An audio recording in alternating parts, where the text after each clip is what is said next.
ನಮಸ್ಕಾರ ಅಭ್ಯರ್ಥಿಗಳೇ, ಪಾಲಕರೇ, ನಮ್ಮ ಚಾನಲ್ಗೆ ಸ್ವಾಗತ.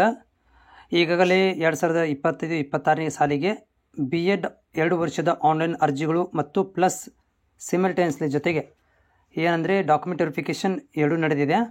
ಅಭ್ಯರ್ಥಿಗಳು ಅರ್ಜಿಗಳನ್ನು ಸಲ್ಲಿಸ್ತಾ ಇದ್ದಾರೆ ಮತ್ತು ಡಾಕ್ಯುಮೆಂಟ್ ವೆರಿಫಿಕೇಷನ್ ಕೂಡ ಮಾಡಿಸ್ಕೊತಾ ಇದ್ದೀರಿ. ಇದರ ನಡುವೆ ನಿಮ್ಮಲ್ಲಿರುವಂಥ ಡೌಟ್ಗಳು ಏನಿರ್ತವೆ ನಮ್ಮ ಚಾನಲ್ಗೆ ನೀವು ಬರ್ತೀರಾ, ಬಂದು ಕಾಮೆಂಟ್ ಸೆಕ್ಷನಲ್ಲಿ ಕಾಮೆಂಟನ್ನು ಹಾಕಿರ್ತೀರಾ. ನಾನು ನನ್ನ ಬಿಡುವಿನ ವೇಳೆಯಲ್ಲಿ ಆ ಒಂದು ಕಾಮೆಂಟ್ಗಳಿಗೆ ಉತ್ತರವನ್ನು ಕೊಡಲಿಕ್ಕೆ ಕೂಡ ಈಗಾಗಲೇ ಸುಮಾರು ನಿಮ್ಮ ಡೌಟ್ಗಳನ್ನು ಕ್ಲಿಯರ್ ಮಾಡಿದ್ದೇನೆ. ಲೈವಲ್ಲಿ ಕೂಡ ಸಂಜೆ 6:30 ನಂತರ ಕೂಡ ನಾನು ಲೈವಲ್ಲಿ ಬರ್ತಾ ಇದ್ದೀನಿ, ನೀವು ಕೂಡ ಜಾಯ್ನ್ ಆಗ್ಬೋದು. ಅಭ್ಯರ್ಥಿಗಳೇ, ನಮ್ಮ ಚಾನಲನ್ನು ಸಬ್ಸ್ಕ್ರೈಬ್ ಮಾಡಿಕೊಳ್ಳ್ರಿ. ಸಬ್ಸ್ಕ್ರೈಬರ್ ಫ್ರೀ ಇದೆ, ಜಸ್ಟ್ ಒಂದು ಸಬ್ಸ್ಕ್ರೈಬರ್ ಬಟನ್ ಇದೆ, ಅದನ್ನು ಕ್ಲಿಕ್ ಮಾಡಿದರೆ ಸಾಕು, ನನಗೆ ಸಪೋರ್ಟ್ ಮಾಡಿದ ಹಾಗಾಗುತ್ತೆ. ಆಮೇಲೆ ನಿಮ್ಮಲ್ಲಿ ಕೂಡ ಏನಾದರೂ ಡೌಟ್ಗಳಿದ್ದಲ್ಲಿ ನನಗೆ ಧಾರಾಳವಾಗಿ ಏನಪ್ಪ ಅಂತಂದರೆ ಕಾಮೆಂಟ್ಸನ್ನು ಹಾಕ್ಬೋದು. ನಾವು ಫ್ರೀ ಇದ್ದಾಗ, ಯಾಕಂದರೆ ನನಗೆ ನೀವು ಹಾಕಿದ ತಕ್ಷಣ ರಿಪ್ಲೈ ಮಾಡಲಿಕ್ಕೆ ನನಗೆ ಆಗೋದಿಲ್ಲ. ನಾನು ಬಿಡುವಿನ ವೇಳೆಯಲ್ಲಿ ವಿಡಿಯೋ ಮುಖಾಂತರ ಮಾಹಿತಿಯನ್ನು ಕೊಡ್ತೇನೆ. ಇಲ್ಲಿ ಕೂಡ ಸೇಮ್ ಏನಂತಂದರೆ ನಿಮ್ಮ ಒಂದು ಕಾಮೆಂಟ್ಗಳನ್ನು ಇವಾಗ ಓದ್ತೇನೆ, ಯಾಕಂದರೆ ನೀವು ಕಾಮೆಂಟ್ಗಳನ್ನು ಹಾಕಿದ್ದೀರಿ. ನಾನು ನೀನು ಲೈವ್ ಬಂದು ಹೋದ ಮೇಲೂ ಕೂಡ ಕಾಮೆಂಟ್ಗಳನ್ನು ಹಾಕಿದ್ದೀರಿ. ಸೊ ಅವುಗಳನ್ನು ನಾನು ಕ್ಲಿಯರಿಫೈ ಮಾಡ್ತೇನೆ. ಇದರ ಜೊತೆಗೆ ಏನಾದರೂ ಹೊಸ ಅಪ್ಡೇಟ್ ಬಂದರೆ ಅದನ್ನು ಕೂಡ ನಾನು ಇಲ್ಲಿ ವಿಡಿಯೋ ಮುಖಾಂತರ ಶೇರ್ ಮಾಡ್ತೇನೆ.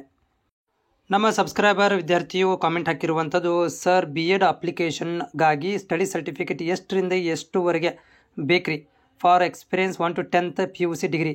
ನೋಡಿರಿ, ಓನ್ಲಿ 1 to 10 ತನಕ ಮಾತ್ರ ಬೇಕು. PUC ಮತ್ತು ಡಿಗ್ರಿದ ಅವಶ್ಯಕತೆ ಇರುವುದಿಲ್ಲ. ಓನ್ಲಿ 1 to 10 ತನಕ ಕನ್ನಡ ಮೀಡಿಯಮ್ ಇದ್ದರೆ ಕನ್ನಡ ಮೀಡಿಯಮು, ಅಥವಾ ಮಿನಿಮಮ್ 7 ವರ್ಷ ಸ್ಟಡಿ ಸರ್ಟಿಫಿಕೇಟ್ ಅಂತ ಕೇಳಿದ್ದಾರೆ. ನೀವು ಕನ್ನಡ ಮೀಡಿಯಮ್ ಇದ್ದರೆ 1 to 10 ತನಕ ತೆಗೆಸಲೇಬೇಕು. Good morning, thank you. Okay sir, BEd ಅಪ್ಲಿಕೇಶನ್ಗಾಗಿ ಸ್ಟಡಿ ಸರ್ಟಿಫಿಕೇಟ್ ಎಷ್ಟರಿಂದ, ಓಕೆ ಸೇಮ್ ಪ್ರಾಬ್ಲಮ್ ಇದೆ. ಎಷ್ಟರಿಂದ ಎಷ್ಟು ವರ್ಷ ಅಂತಂದರೆ 1 ರಿಂದ 10 ತನಕ, 1 to 10 ತನಕ ತೆಗೆಸ್ಬೇಕಾಗುತ್ತೆ. ಅದರ ಜೊತೆಗೆ ಇನ್ನೊಂದು ಏನಪ್ಪ ಅಂತಂದರೆ ಇಲ್ಲೇ ನೀವು ಅದಕ್ಕೆ ಪ್ರಿನ್ಸಿಪಲ್ ಸಹಿ ಮಾಡಿಸ್ಕೋಬೇಕು, ಪ್ಲಸ್ BEO ಸಹಿ ಕೂಡ ಆಗಬೇಕು, ಅಂದರೆ ಮಾತ್ರ ವ್ಯಾಲಿಡ್ ಇರುತ್ತೆ. BEO ಸಹಿ ಇಲ್ಲಾಂದರೆ ವ್ಯಾಲಿಡ್ ಅಲ್ಲ. ಓಕೆ, ಸೊ ನೋಡಿ ಇಲ್ಲಿ 1 to ಮತ್ತೇನಪ್ಪ, BEdಗಾಗಿ ಸ್ಟಡಿ ಸರ್ಟಿಫಿಕೇಟ್ ಎಷ್ಟನೇ ತರಗತಿ ಮತ್ತೆ ತಗೋಬೇಕು, 1 to 10th and 11 to PUC degree 3rd study certificate ಬೇಕೇನು. ನೋಡಿರಿ, ಇಲ್ಲಿ ಓನ್ಲಿ 1 to 10 ತನಕ ಮಾತ್ರ ಬೇಕು. PUCದು ಬೇಡ, ಡಿಗ್ರಿದು ಬೇಡ, ಓನ್ಲಿ ಮಾರ್ಕ್ಸ್ ಕಾರ್ಡ್ ಅಷ್ಟೇ ಬೇಕು. ವ್ಯಾಸಂಗ ಪ್ರಮಾಣ ಪತ್ರ ಮತ್ತು ಅನೆಕ್ಸರಿ 1 ಎರಡೂ ಒಂದಿನ. ನೋಡಿರಿ, ಅನೆಕ್ಸರಿ 1 ಬಗ್ಗೆ ನಾನು ಹೇಳಿದ್ದೇನೆ. ಸೊ ನೋಡಿ, ಸ್ಟಡಿ ಸರ್ಟಿಫಿಕೇಟ್ ಅನೆಕ್ಸರಿ ಅಂದ್ರೆ ಏನು, ಅದೊಂದು ಫಾರ್ಮೆಟ್, ಅದು ಆ ಫಾರ್ಮೆಟ್ ಥರ ಇರಬೇಕು ಅಂತ ಹೇಳಿದ್ದಾರೆ ಅವರು. ವ್ಯಾಸಂಗ ಪ್ರಮಾಣ ಪತ್ರ ಸ್ಟಡಿ ಸರ್ಟಿಫಿಕೇಟ್ ಆ ಥರ ಇರಬೇಕಂತ ಹೇಳಿದ್ದಾರೆ ಅಷ್ಟೇ. ಅವರು ಒಂದು ಇದನ್ನು ಕೊಟ್ಟಿದ್ದಾರೆ, ನಿಮ್ಗೆ ಫಾರ್ಮೆಟ್ ಕೊಟ್ಟಿದ್ದಾರೆ, ಆ ರೀತಿ ಮಾಡಿಸ್ಕೊರಿ ಅಂತ ಹೇಳಿದ್ದಾರೆ. ಎರಡೂ ಒಂದೇ. ಸರ್, ನಾನು ಹಿಂದೇನೆ ನಿಮಗೆ ಕಮೆಂಟ್ ಹಾಕಿದ್ದೆ, ನೀವು ಅದಕ್ಕೆ ರಿಪ್ಲೈ ಮಾಡಿದ್ರಿ.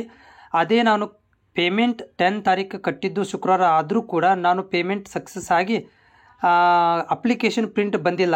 ನಾನು ಇವತ್ತು ವೆರಿಫಿಕೇಷನ್ಗೆ ಹೋಗಿದ್ದೆ, ಡೈರೆಕ್ಟ್ ಅಲ್ಲಿ ಅವರು ವೆರಿಫಿಕೇಷನ್ ಮಾಡಲಿಲ್ಲ, ಅಪ್ಲಿಕೇಶನ್ ಪ್ರಿಂಟ್ ಬಂದ ಮೇಲೆ ಮಾಡೋದು ಅಂತ ಹೇಳಿದರು.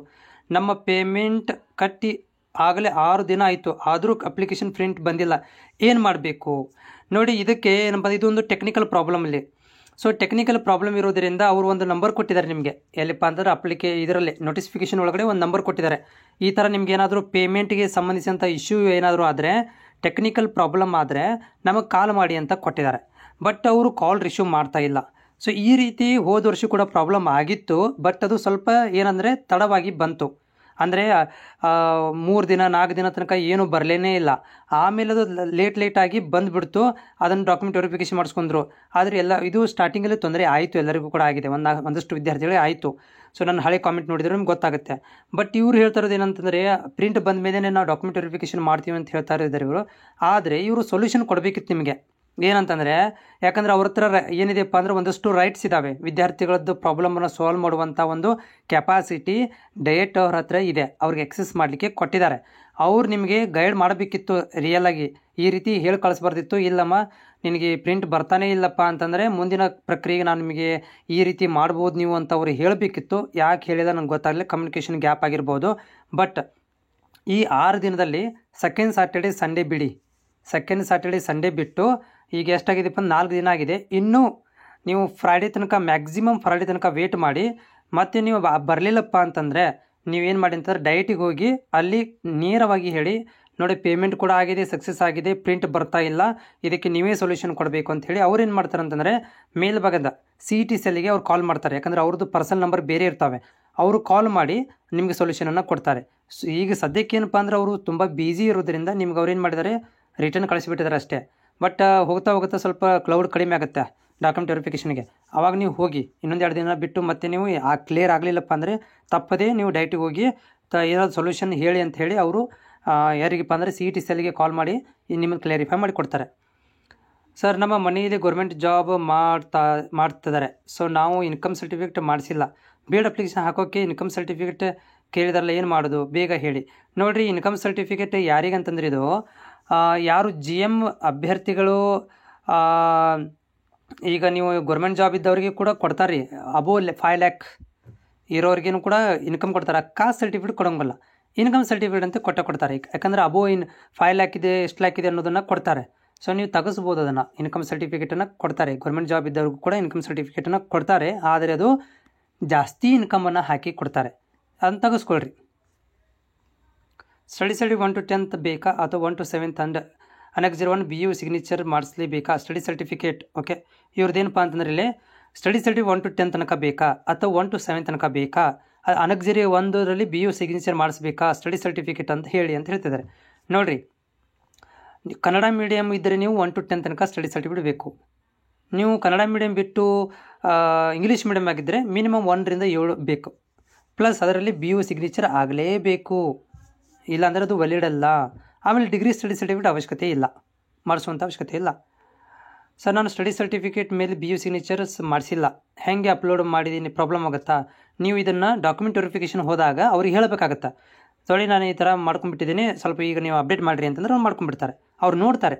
ಈಗ ನೀವು ಮಾಡಿಸಿಟ್ಕೊಳ್ರಿ, ಇವಾಗ ಡಾಕ್ಯುಮೆಂಟ್ ವೆರಿಫಿಕೇಷನ್ ಹೋಗೋಕ್ಕಿಂತ ಮೊದಲು BU ಸಿಗ್ನೇಚರ್ ಮಾಡಿಸ್ಬೇಕು. BU ಆಫೀಸರ್ ಸಿಗ್ನೇಚರ್ ಕಂಪಲ್ಸರಿ ಇದೆ. Sir degree last sem original marks card ಇನ್ನೂ ಬಂದಿಲ್ಲ, document verification xerox marks card ನಡೀತದ? ನೋಡಿ, ಇಲ್ಲಿ ಏನಂತಂದರೆ ನೀವು ಜೆರಾಕ್ಸ್ ಮೇಲೆ ಪ್ರಿನ್ಸಿಪಲ್ ಸಹಿ ಮಾಡಿಸ್ಕೊಂಡು ಹೋಗಬೇಕು, ಆಮೇಲೆ ಅಲ್ಲಿ ಹೋಗಿ ಹೇಳಬೇಕಾಗುತ್ತೆ, ನೋಡಿ ನಂದು ಇನ್ನೂ ಒರಿಜಿನಲ್ ಮಾರ್ಕ್ಸ್ ಕಾರ್ಡ್ ಬಂದಿಲ್ಲ, ಸೊ ಹೀಗಾಗಿ ನಾನು ಪ್ರೊವಿಷನಲ್ ಮಾರ್ಕ್ಸ್ ಕಾರ್ಡ್ ಏನು ನೆಟ್ ಪ್ರಿಂಟ್ ಬಂದಿದೆ ಅದರ ಮೇಲೆ ನಾನು ಪ್ರಿನ್ಸಿಪಲ್ ಸಹಿ ಮಾಡಿಸ್ಕೊಂಡು ಬಂದಿದ್ದೀನಿ ಅಂತ ನೀವು ಅವರಿಗೆ ಮನವರಿಕೆ ಮಾಡಿಕೊಟ್ರೆ ಅವರು ಅದನ್ನು ಅಕ್ಸೆಪ್ಟ್ ಮಾಡ್ಕೊತಾರೆ. ಸರ್ ನಂದು ವೆರಿಫಿಕೇಷನ್ಗೆ ಹೋಗಿದ್ದೆ, ನಾನು ಕಾಸ್ಟ್ ಇನ್ಕಮ್ ಅದು ಆದಿ ಕರ್ನಾಟಕ ಅಂತ ಇದೆ ಕಳಿಸಿದರು. ಹೌದು, ನೋಡಿ ನೀವೇಂದ್ರೆ ನೀವು ಅಪ್ಲಿಕೇಶನ್ ಹಾಕಬೇಕಾದ್ರೆ ನೀವು ಕಾಸ್ಟ್ ಇನ್ಕಮ್ ಒಳಗಡೆ ಆದಿಯನ್ನು ಸೆಲೆಕ್ಟ್ ಮಾಡ್ಕೊಂಡಿರ್ತೀರ, ಮತ್ತು ಅದನ್ನು ತೊಗೊಂಡು ಹೋಗ್ಬೇಕಾಗತ್ತೆ. ನೀವು ಆದಿ ಕರ್ನಾಟಕ ಅಂತೇಳಿ ನೀವು ತಹಸೀಲ್ದಾರ್ ಆಫೀಸಿಂದ ತೊಗೋಬೇಕಾಗತ್ತೆ, ಅದನ್ನು ತೆಗೆಸ್ಕೊಳ್ರಿ, ತೆಗೆಸ್ಕೊಂಡು ತೊಗೊಂಡು ಹೋಗಿ. BEd ಅಪ್ಲಿಕೇಶನ್ಗಾಗಿ ಸ್ಟಡಿ ಸರ್ಟಿಫಿಕೇಟ್ ಎಷ್ಟರಿಂದ ಎಷ್ಟು ವರ್ಷ ಎಷ್ಟು ಅನ್ನೋ ಪೂಜಾರು ಪದೇ ಹಾಕಿದ್ದಾರೆ. ಓಕೆ, ಇದು ಆಗಿದೆ, ಇದು ಮೂಲಕ ಫೀಸ್ ಪೇಮೆಂಟ್ ಮಾಡಿದೆ 7 ದಿನ ಆಗಿದ್ರು ಬಂದಿಲ್ಲ. ಓಕೆ, ಸೊ ನೋಡಿ, ಇದು ಪ್ರಿಂಟ್ ಬರ್ತಾನೆ ಇಲ್ಲ ಅಂತಂದರೆ ನೀವು ಸಹಾಯವಾಣಿಗೆ ಕಾಲ್ ಮಾಡಬೇಕು, ಯಾಕಂದರೆ ಇದು ಟೆಕ್ನಿಕಲ್ ಪ್ರಾಬ್ಲಮ್ ಆಗಿದೆ, ಇದು ಹೋದ ವರ್ಷ ಕೂಡ ಆಗಿತ್ತು. ಸಹಾಯವಾಣಿಗೆ ಕಾಲ್ ಮಾಡಿ, ಸಹಾಯನ ಕಾಲ್ ಮಾಡಿಕೊಂಡು ಅವರು ರಿಸೀವ್ ಮಾಡೋದಿಲ್ಲ, ಆದರೆ ನೀವು ಡೈಟ್ ಮುಖಾಂತರ ಹೋಗಿ ಡೈಟ್ನವ್ರಿಗೆ ಹೋಗಿ ರಿಕ್ವೆಸ್ಟ್ ಮಾಡ್ಕೊಳ್ರಿ, ಸರ್ ನೋಡಿ ಈ ಥರ ಪ್ರಾಬ್ಲಮ್ ಆಗಿದೆ, 7 ದಿನ ಆಗಿದೆ, ನೀವು ಒಂದು ಸಲ CET ಸೆಲ್ಗಿನೋ ಅಥವಾ ನಿಮಗೆ ಸಂಬಂಧಪಟ್ಟಂಥ ಇದಕ್ಕೆ ಟೆಕ್ನಿಕಲ್ ಡಿಪಾರ್ಟ್ಮೆಂಟ್ ಕಾಲ್ ಮಾಡಿ ನನಗೆ ಸೊಲ್ಯೂಷನ್ ಹೇಳ್ಕೊಡಿ ಅಂತ ರಿಕ್ವೆಸ್ಟ್ ಮಾಡ್ಕೊಳ್ರಿ. ಪಕ್ಕ ಅವ್ರು ಏನು ಮಾಡ್ತಾರೆ ಅಂದರೆ ಸಹಾಯ ಮಾಡ್ತಾರೆ ನಿಮಗೆ.